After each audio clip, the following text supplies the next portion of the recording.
Am I the a-hole stories? Am I the a-hole for letting loose on my mom, because she believes she didn't parentify me? I'm a 31 male with one sister, 20. Our mom made it pretty clear that she didn't really want us. It was my dad who mainly did everything for me. My dad tried to get her to do things occasionally, but she'd respond with, "That's what you're here for. Husbands are supposed to cater to the needs of their wife." Or if my dad called her to check if I had lunch when he wasn't there, I overheard her say the little turd can get food for himself. Not much changed when my sister was born. It was mainly my dad who had to do everything. On my 16th birthday, my dad left this crap freaking world cause of a car accident, and that's when my life started to become hell. My mom became even more of a deadbeat, and it was mainly me who looked after my sister, and did all the things that I did around the house. Cleaning, cooking, putting my sister to bed, etc. Present day, I don't keep a lot of contact, which is why I was surprised when she got a hold of me this morning. Apparently, she was kicked out of my uncle's, after she kept causing problems. He refused to clarify what exactly it was, and she asked me if I would do my solely duties, and let me live with her. I flat out told her to F off, and that she never did her motherly duties, and I had to basically be my sister's father, and I said she basically parentified me. I love my sister, but doing the things my mother was supposed to do for her, was really a downplay on my life. If it's cruel to feel this way, let me know. She says that it's not parentification, because I'm a guy and older brothers have that duty of looking after their baby siblings. That very sentence is what caused me to shut down and reboot with rage. I screamed, and let out every obscenity I could think of at her, and I said I failed to understand how my father married her in the first place. She just cried and said, "Me and my sister are selfish brats who should be grateful that she brought us into this world." I told her to go F herself and hung up. I called my sister, turns out mom called her as well, but my sister just hung up. I feel like I should have done the mature thing like my sister did, and a bunch of my friends said that the things I said were horrible. She's my mother, and I have to let it go eventually. My aunt told me that my mom lost the right to call me her son a long time ago. Other family members never really liked my mom, so they're backing me on this. But, I still feel like a jerk, so, go all out with the roasting if I'm wrong. Am I the a-hole? Now for the top comments. Not the a-hole, I'm a mother. As a mother I want you to understand that your mother thinks being a mother is some kind of given placement. Like a royal. It's not a given placement at all, but an earned placement. She didn't earn anything. Go no contact. And people who tell other people, it's family, you'll have to forgive them someday, have no concept of what a bad or toxic family member is. Subjecting yourself to someone because they share DNA, is not required. I bet letting loose on her felt good. Another thing that may help is to write it all down. You can send it to her if you want, or never send it. Sometimes it's just therapeutic to put it in print. Love your sister and have a good life. I want to overhear OP say, "The little turd can get housing for herself." Not the a-hole. Not the a-hole, and you're not the a-hole for yelling and saying all those things to her either. She needed to hear those words. Your mother really should have never had children, and it sounds like she never actually wanted children, which isn't yours or your sister's faults. All your family said that you weren't the a-hole because they know how your mother is. Why did OP's friends say that he was cruel? He just said the truth, and after so long, and so much entitlement, it's no wonder he yelled. That very sentence is what caused me to shut down and reboot with rage. I have never felt a sentence describe something so succinctly. OP, you are definitely not the a-hole. Honestly agree. That sentence puts into words how I felt when ended up going no contact with my own mother. 3 days of her screaming down the phone at me, plus texting battles in between calls, because she didn't like that I had a different plan for my wedding than she originally discussed with me. Even then, I gave her a second chance and laid down about 3 ground rules for going out to lunch with me. She broke all 3 in the first 5 minutes, literally. Now for the next story. Am I the a-hole for not letting my stepsister and her family stay with me in the short term? To make a long story short, my mom got married a year and a half ago. Her husband has a daughter a year older than me who is married with kids. She and her husband were moving to my city for his job in November, and had a place lined up. Turns out they were doing a private thing, kind of like Airbnb, and were conned out of the rent for the place. They called her dad to ask for help, and he suggested that they should ask me. She and I have no communication, so he gave her my number and he called me first to give me a heads up. I said no when he asked. Then she called and asked, and I said no again. To say they weren't happy was an understatement. My mom got involved, and said a couple of weeks wouldn't have hurt. Her husband was the one who did the most communication with me about the whole thing. He said I was turning my back on family, how could I leave my own sister and nieces on the street, etc. I rolled my eyes, which he couldn't see, and I told him I did not feel comfortable opening my home at this time. The truth is, I do not see this girl or her family as anything to me. We are both adults. We met twice in our lives. We have never talked outside of those 2 times. They are strangers to me, not family, and my mom's husband is not family either. He's just my mom's husband. I only had stepsister in the title, because my mom's husband's daughter is just going to make the title long as hell. My fiancé was glad I didn't want them to stay too, but he would have been fine with it if I had felt differently. I need to know if I'm the a-hole though. My mom isn't pissed, but she's upset I turned them down. And she's who I care about most in this. Am I the a-hole? Now for the comments. Not the a-hole. You've met twice. She's a stranger. Op and the stepsister met twice, she's a stranger, and there's a freaking pandemic going on. Bringing a whole family unit into OP's home is such a bad idea all around. Not the a-hole. Not the a-hole. It was pretty bold of them to try using the family card on you, when you literally are strangers. I wouldn't feel comfortable having them in my place either, nor would I claim them as family. Not the a-hole. You don't know this person at all. Why doesn't she move in with her dad? Or, just find an apartment in town? It can't take more than a week to find a place. My mom and her husband are nowhere near the city, so they were not a good option. I think he wanted to find them something that would cost them little to nothing, aka, staying with someone. Why didn't he just pay for a hotel for his own kids instead of using you as a scapegoat? I think he wanted to not spend money if he could. The next story is titled, Am I the a-hole for picking my dog over my pregnant sister? This happened about a week ago, but I'm getting a lot of crap from family and friends, so I want an external opinion. Last year, my 32 female sister, 28 female, was kicked out of her boyfriend's house and I took her in.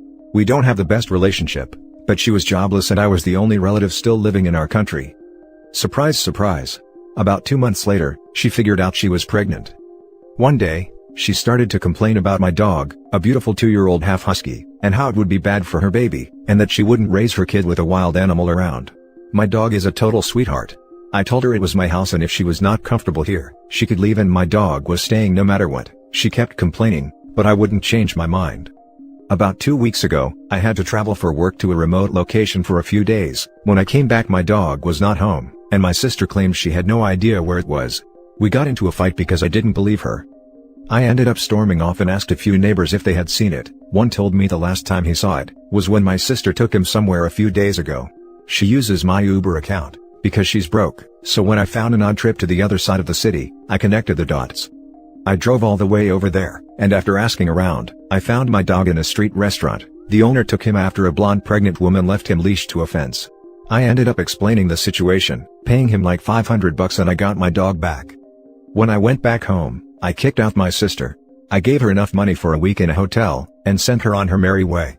She made a huge scandal, and I admit I was a bit too forceful, but I was furious.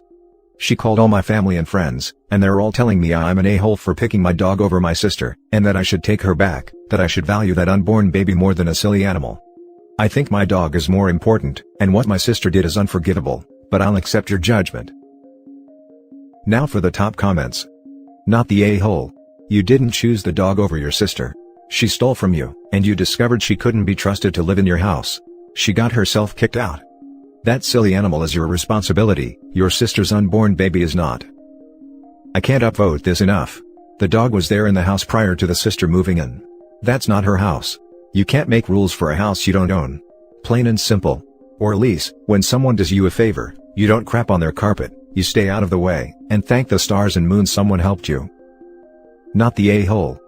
I've rewritten this so many times, I'm so angry. She's a monster. Never let her near your dog again. I would never forgive anyone if they did that to my dog. I can't believe she's going to raise a child, poor kid. I know, right? I don't know how OP managed to refrain from doing far worse things than just kicking her out, cause I'm seeing red just reading this. Not the a-hole. She got way more than she deserved from you, OP. Not the a-hole, not the a-hole, not the a-hole. Dude. You took her into your house. She witched about your dog, and then kidnapped your dog. I'm glad that you got your pup back and kicked her out. Get a lawyer, call the cops. She broke the law. At least sister was stupid enough to use OP's Uber account. Update. After reading all your comments, I feel better with my decision. I'll try to answer some questions, but I can't read all the comments. I'm sorry if I missed something. 1. I left my dog with my sister, because I never thought she would do something like this. She was complaining, and that should have been a huge red flag, but she complains about many things and never do anything else. I just thought it was something she'd forget about in a few weeks. I didn't leave her in charge of my pet, in the sense that she didn't need to do anything for it. I have an automatic feeder, and my backyard is big enough for it to go without walkies for a few days. 2. I live in a country where animal protection laws are almost non-existent. It would have been a hassle to get my lawyer to convince the police to get involved. Blame me for not using the proper legal channels, but I just wanted my dog back as soon as possible. I was really lucky my sister was dumb enough to take an Uber, or I probably would have never found my dog. The easiest thing was to pay the guy who found him. I'm going to sound like an a-hole for this, but in that part of town, people don't take animals for the goodness of their hearts. I was lucky I could convince the guy to let me buy it back. 3. About the bit too forceful part. I mean, I was furious and screamed like a mad woman. She was hysterical too. The neighbors got involved and supported me, and I ended up throwing her the money for the hotel through the taxi window. I'm pretty sure I scared the hell out of the driver. 4. I gave her money because even if I was mad, it felt wrong to throw someone pregnant to the streets with only her clothes and cell phone. At least the money would be enough for her not to starve for a few days, until she gets help from someone else. 5.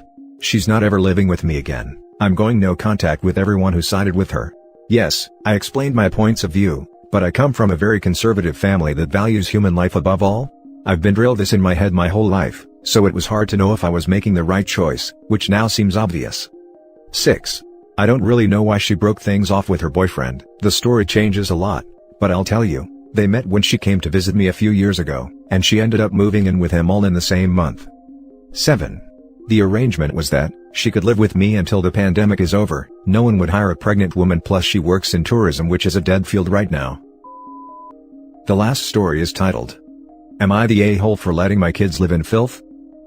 I am currently a stay-at-home mom to 4 kids.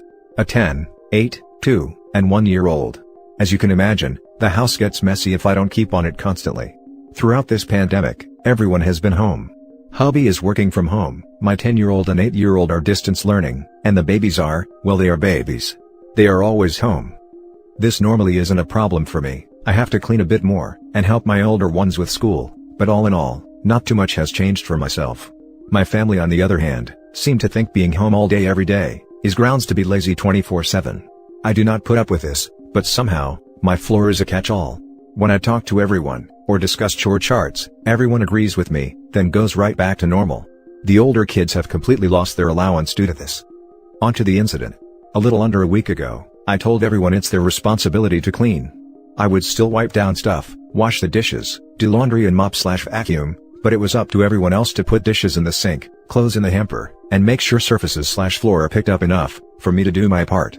My family has done none of this, and to be honest, I'm probably kind of a jerk about it. Oh, you don't have anything to eat off of? Guess you should put dishes in the sink. I do still feed everyone. Oh, you tripped over the crap in the floor? Maybe it would help if you picked it up. My family is slowly getting the hint, and are coming up with a plan to tackle the mess. My mother-in-law thought it was a good idea to make a surprise visit, and saw the state of my house. She was disgusted and proceeded to witch me out for not doing my job. I told her I'm doing my job, plus hers, by teaching my husband/her son and my kids how to pick up after themselves. She threw a fit, and threatened to call CPS for letting my family live in filth.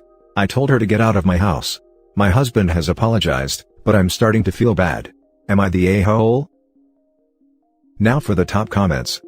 Not the a-hole. You're a stay-at-home mom, not a slave. The children, I am including your husband in that, should do the bare minimum of tidying up after themselves. Your mother-in-law is so unbelievably far out of line, threatening to call CPS on you, and you had every right to kick her out. Calling CPS would be reporting both parents anyway. CPS does not assign chores to one parent or another. Both would be held responsible, and both would be investigated. Not the a-hole. It's good that your husband apologized, and honestly, your husband needs to step up, because if he doesn't do his part, the children just learn from him, and that it's okay not respecting mom's work and time. Yeah. You really need to sit down with him and crack down on this, because it's pretty clear that the kids are taking his lead in this situation. And it's a bad lead that's going to lead to a lot of fighting when they're older, and having to deal with housemates or something, with no intention or obligation to clean up after them. Not the a-hole. Also, I would consider never allowing mother-in-law at your home again, if she thinks it's truly okay to threaten you with calling CPS. A decent mother-in-law might ask if everything is okay. Ding ding ding. Someone who wants to call CPS as a first action is not okay. What was she going to say? My dear son is home all day, but his wife doesn't clean enough? She should be apologizing to OP if she wants to visit ever again. Not the a-hole. And that's it for this video, guys. If you have thoughts to share, leave a comment below. Don't forget to hit like and subscribe if you like this content. I'll catch you in the next one. Good day, everyone.